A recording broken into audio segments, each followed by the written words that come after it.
Merci de choisir DBS pour vous informer. Place à l'actualité en Afrique.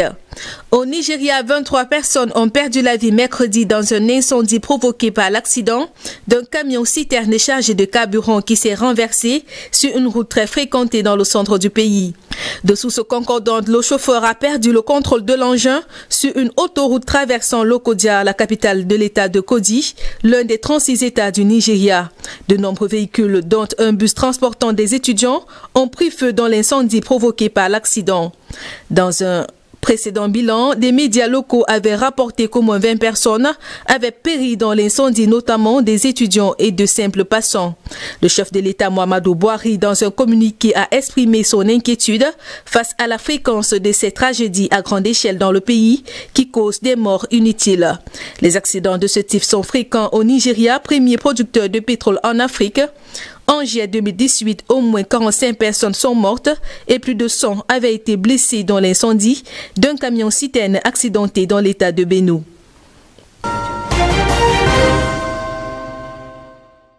Double investiture ce vendredi 25 septembre au Mali. Le nouveau président par intérim, l'officier à la retraite Bado, doit prêter serment ainsi que le nouveau vice-président, le colonel Assimi Goïta, chef de la junte qui a renversé l'ex-président Ibrahim Boubacar Keïta.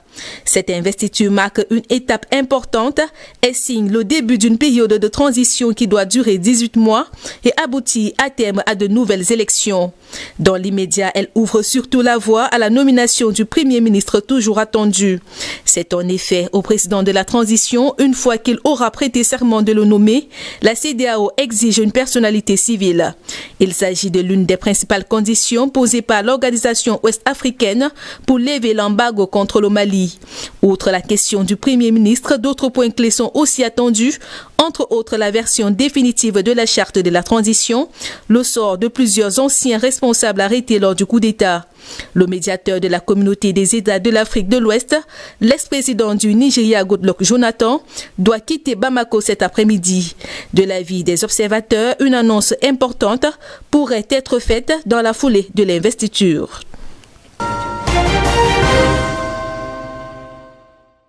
En République démocratique du Congo, les manifestants ne désarment pas. Ils ont à nouveau investi les rues de Kinshasa pour exiger l'expulsion de l'ambassadeur du Rwanda Vincent Karega.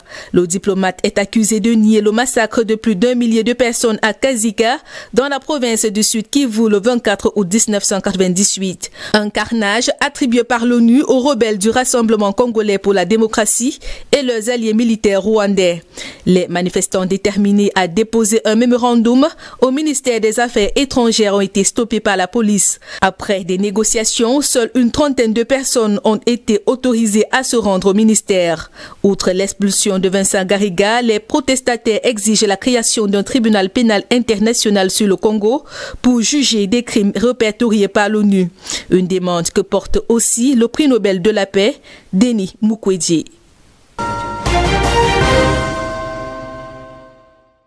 Au Gabon, la Cour criminelle spéciale de Libreville a prononcé jeudi la levée d'écrou de l'ancien ministre de l'économie, Magloire Gambia, et ordonné sa remise en liberté immédiate. L'ex-ministre de la promotion des investissements, des transports, des travaux publics, de l'habitat, du tourisme et de l'aménagement du territoire a été reconnu coupable des faits de détournement de fonds publics qui lui étaient reprochés et condamné à 100 millions de francs CFA d'amende et à 3 ans de prison. Une peine déjà couverte par la détention préventive qu'il effectuait depuis le 10 janvier 2017. Depuis l'opération Mamba, une autre opération anticorruption dénommée Scorpion a été lancée au Gabon fin 2019 qui a conduit à l'incarcération d'une trentaine d'ex-hauts responsables publics, dont le directeur de cabinet de la présidence, Brice Lacroche Alinga. Il y a quelques jours à peine, c'était au tour du maire de Libreville, Léandre Zoué, de tomber dans les filets des enquêteurs. Il est soupçonné entre autres de corruption et de détournement de plus d'1 milliard de francs CFA, issus probablement des recettes municipales dont il avait la gestion. Le maire de Libreville a été placé sous mandat de dépôt et conduit à la prison centrale de Libreville. En Guinée, à moins d'1 mois de la présidentielle, la CEDEAO juge le fichier électoral de qualité suffisante pour le scrutin. Les experts mandatés par l'organisation sous-régionale de Conakry ont validé la conformité du fichier, s'alignant ainsi sur les résultats de la CENI après une révision en juillet 2020. Les personnes décédées mineures sans pièces justificatives ou encore les doublons ont donc été radiés du fichier électoral qui comporte aujourd'hui 5,4 millions d'inscrits. Les cartes avaient déjà commencé à être distribuées le 18 septembre. À noter que le fichier électoral est un sujet de discorde récurrent entre le gouvernement et l'opposition et a été à l'origine de violences à caractère ethnique dans le pays. La Guinée-Bissau a célébré jeudi 24 septembre le 47e anniversaire de son indépendance.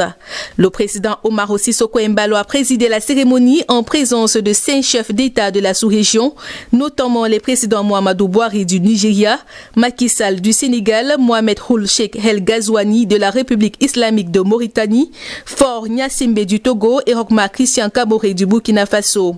Le président Umaro Sissoco Embalo, qui a qualifié cette journée d'historique et d'inoubliable, a insisté sur le fait que le peuple bissau-guinéen doit s'unir comme un seul homme pour construire le pays. Cette fête nationale a été marquée par plusieurs manifestations, dont les défilés militaires et les orchestres des musiques.